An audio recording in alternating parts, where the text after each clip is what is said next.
Ranking lists are always in flux, especially those relating to live services such as cloud gaming. Providers are changing and innovating constantly to try and win customers over. Some things will work, and some things will not. A user's perception, requirements, and tolerances may also change. So 12 months after my initial ranking list, I thought it was about time that I return and re-rank the cloud gaming services for today. So welcome everybody, my name is Doragon, and this is my cloud gaming services ranking list in June 2022.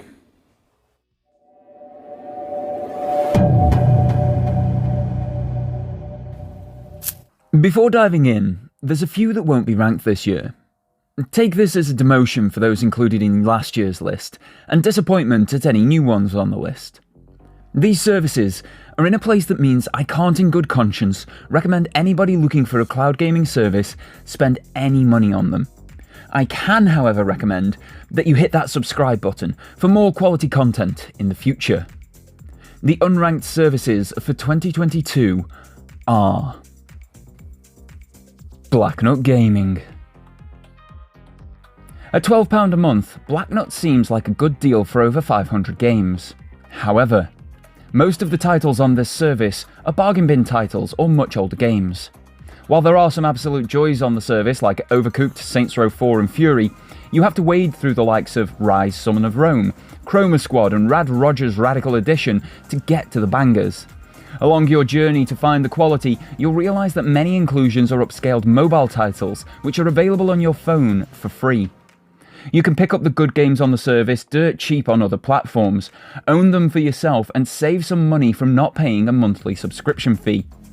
A poor catalogue and high costs mean I must say to steer clear of this one. Vortex. With 3 subscription tiers, Vortex is a weird mix of GeForce Now, XCloud and Stadia. Their basic plan costs $9.99 per month, and for that you get nothing. Nothing but access to their servers and systems. For $10 a month, you have to then go and buy games elsewhere. That elsewhere is only Steam, as Vortex doesn't support the likes of Epic or any other PC storefronts. Designed for mobile, the idea is great. Get PC games on your phone. But to get inclusive titles, they ask for $20 or $30 a month. The compatible and included games lists are good, but other services offer the same or wider libraries for a third of the price. The bigger problem right now? They're taking no new customers. They're full, so you can't use it anyway. If you change the pricing options and improve capacity, this may be a dead cert in the future, but for now, it is far too expensive and not available enough to be ranked. Shadow. Kind of an unfair opinion, this one, and something I've covered in more depth on this channel previously. Cliff Notes version though? Shadow is expensive and missold as a cloud gaming platform. At £30 per month, you get access to a full Windows PC remotely. You can do anything that a PC would do, including video editing, word processing, or cloud gaming via a browser, as well as installing games and apps on your remote PC. The £30 subscription fee is just for access to the PC. You then have to treat the service like you would a PC in your own home, buying and installing your own games, paying for other cloud services to use on it, etc. It pushes the price up drastically and overly complicates what should be an easy experience for something marketed as cloud gaming. Shadow is a great service, but it is horribly mismarketed as a purely cloud gaming platform. It is so much more and far more complex than the other services on this list. If you need a full remote PC with gaming capabilities, then Shadow is for you.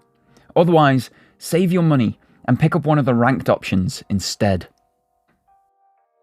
Nware. Again, slightly unfair, but it was on the list last year, so I have to address it this time around. Offering PC games on your phone, Nware has a pretty front end that makes the user experience of cloud gaming a bit nicer. But it's still in a very controlled beta test. You have to get a specific code to be able to get started. At £10.99 a month thereafter, you can access the Steam, Epic and Ubisoft launchers directly through the app with your synced library available to you remotely.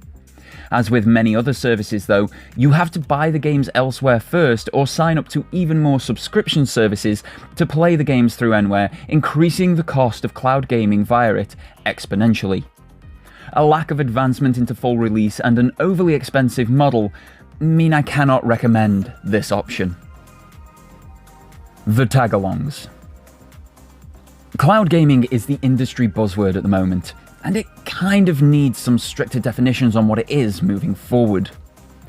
The reason I say this is if you look at places like the Google Play Store, Apple App Store, or even just a Google search, there are hundreds or even thousands of services calling themselves cloud gaming. Things like SoraStream, Boosteroid, Netbook & Co. all take the path of least resistance to try and make a buck. They're generally remote access systems with very limited server space and high monthly access costs. There will be some that are good, but the positives are so few and far between in a pile of copy-paste rip-offs that it is easier to say steer clear of all unnamed services. At least for now. Okay, quick disclaimer. Ranking the services this year has been much harder than last year. I feel many are actually worse than they were. Whether that be in a lack of upgrades or additions, poor payment structure, game catalogue or performance, my personal experience has worsened with nearly every cloud gaming provider. Therefore, before ranking these options, I want to state that I do not think any cloud gaming provider is good enough to be your sole gaming platform. All of them are a complementary service to your core gaming experience on traditional hardware. They still have a place, and I do still believe the cloud is the future of the gaming industry. But we're a long way from that being reality, and despite the promise shown in previous years, all of the ranked services have disappointed me over the last 12 months. So as I give you my ranking for 2022, please let me know your thoughts and rankings in the comments section below. With that quantified, without further ado, let's get into the rankings. Number 6. Amazon Luna. $5.99 per month, basic package. Dropping a place from last year doesn't seem like much, but it becomes last place in this year's list, with 7th and 8th place becoming unranked this year. Amazon's cloud gaming service has placed so many hurdles in its own way. From convoluted charging options to a distinct lack of games, there is much to complain about with Luna. But the worst offender by far is that it is still only available in mainland US states. That's one country 2 years after launch. While at a cheap initial entry price, to get any sizable library you have to add additional channels similar to satellite and cable TV services. However, after 2 years there are only 6 additional channels available at prices from $5 to $18 per month each. That's zero advancement, zero additional rollout, zero impetus, huge monthly costs, and a required Wi-Fi controller to work. Luna is a failure of a service thus far, and Amazon's track record in the gaming space suggests it will be discontinued in short time. Number 5. LoudPlay. Various pre-purchase bundles available. Running on Windows, Mac or Android devices, LoudPlay is designed as a boost for the hardware that you already own to allow an aging PC, laptop, Mac or Android device to play the latest AAA blockbusters at a maximum 4K resolution at 60 frames per second. As a remote access application, you have a full PC available to you, similar to the likes of Shadow. However, pricing can be much more manageable with the prepay options. As it is a full PC, there is full PC storefront compatibility. But like every other remote access option for cloud gaming, costs spiral exponentially when you then have to buy the games or additional subscription services to actually play anything on the service, which makes it an unsustainable option. Number 4. GeForce Now. From free to £17.99 per month. I've spoken at length about my distaste of GeForce Now. Suffering from the same gaming pitfalls of LoudPlay and Shadow, it doesn't then have any of the positives of using the rest of the PC, and is more limited in its game compatibility. At its top end, GeForce Now costs £17.99 per month, For that, you get 1440p visuals with ray tracing and up to 120 frames per second on certain specific hardware. On the aging Shield TV device, you can get 4K output at that top end. However much you pay though, there are no inclusive games. You even have to add free-to-play games to your Steam library before you can play them on GeForce Now, which you cannot do through GeForce Now itself. To me, it is a convoluted mess that simply doesn't make sense. However, there is a lot of love and passion for the service in the wider cloud gaming community. While I can't personally get behind GeForce Now, that doesn't invalidate the feelings of the wider community, hence a higher ranking in this list than I would personally give it. Number 3. Google Stadia. Price free to £8.99 per month. Oh, how the mighty have fallen. In 2021, I placed Stadia at the pinnacle, crowning it as the singular best cloud service. But it has dropped to third this year, and would be lower if the other 3 in the list hadn't dropped the ball so badly. So why the drastic change in my outlook on Stadia?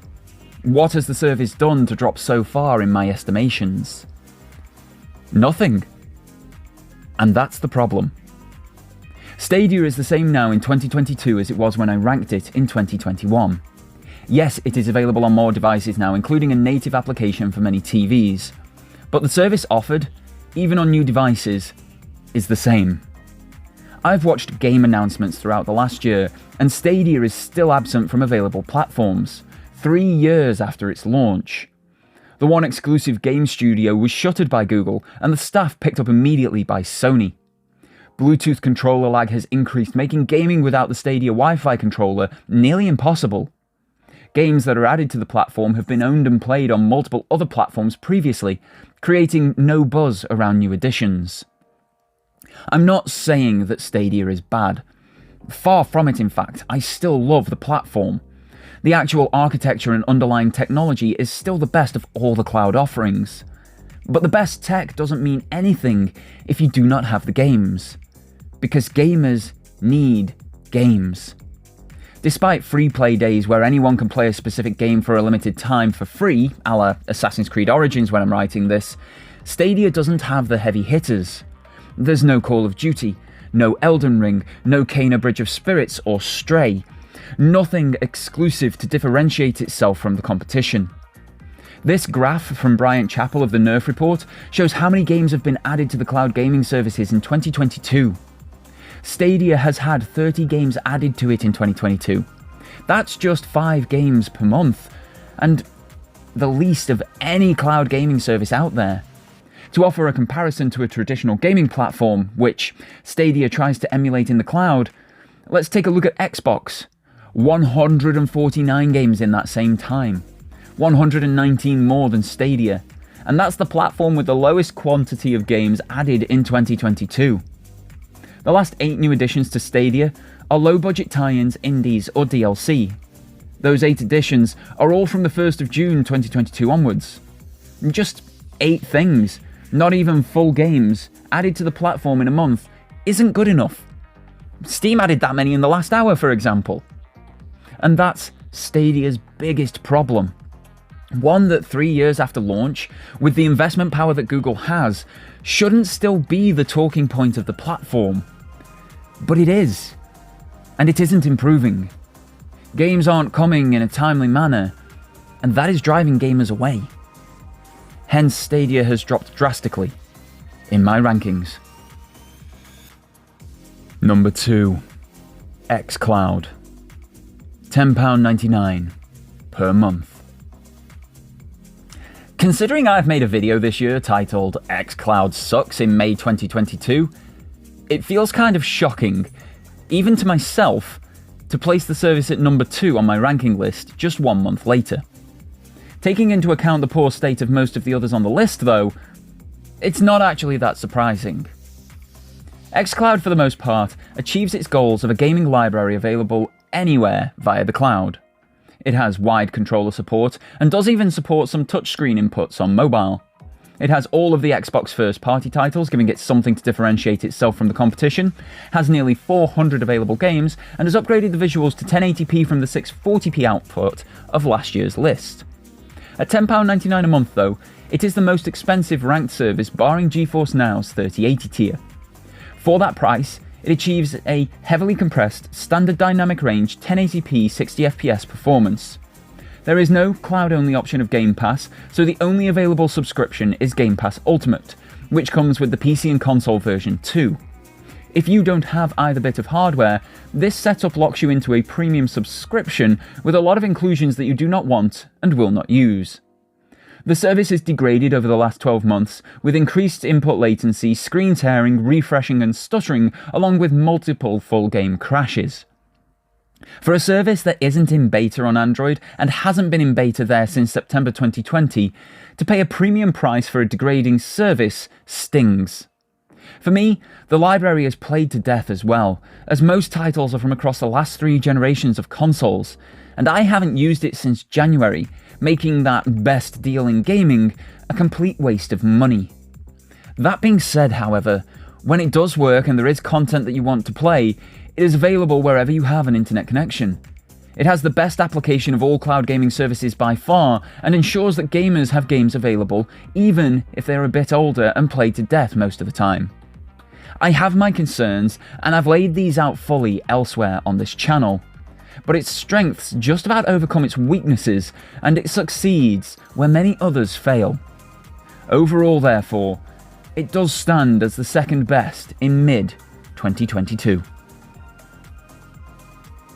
Number 1. PlayStation Plus. Price, £100 annually. I honestly didn't see this being the case. While the service has had a recent revamp and a new inclusive game catalogue, in the 8 years since its launch, there hasn't been huge innovation in PlayStation's cloud gaming service, which is now lumped into the PlayStation Plus umbrella. While that is still true, quiet, incremental and quality of life improvements have seen the service gradually and impressively improve year upon year, which has allowed it to claw its way to the top. In June 2022, PlayStation Plus offers 3 tiers of subscription, though only the middle and top options, called Extra and Premium, come with cloud gaming. Those games number over 800 and spread across every PlayStation console, barring the PlayStation Vita. While constrained to only 3 hardware devices, the PS4, 5 and PC, this has allowed a focused approach to offer the best possible service. Offering downloads of all-inclusive titles barring those of the PS3 era to consoles, PlayStation paved the way for what Game Pass became. There are, of course, challenges and pitfalls for the service. Only being available on 3 types of device is far too limiting in 2022. This wouldn't be so bad if you could use Remote Play to access the cloud games, but you can't, so it increases the cost of entry. Visuals are great, being supersampled to 1440p through console, and because it is PlayStation hardware, there is 0 lag. But it doesn't free you to play anywhere like all of the other services on this list do, and like all of the others, the global rollout is really limited, though still far better than Luna's one country.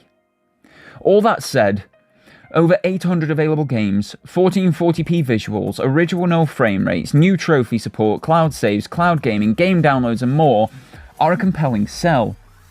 To then address that I've never experienced lag, visual glitches, stutters or game crashes like I have on every other platform, it shows a quiet competitiveness that Sony is starting to use to its advantage. And all of these combined are why PlayStation Plus tops my cloud gaming ranking list in 2022. If you've enjoyed this content, then make sure to check out these videos about the cloud gaming services where I go into much more depth. Otherwise, your viewership is more than enough for me. Thank you for tuning in, guys, and until next time, have yourselves a fantastic day and take care.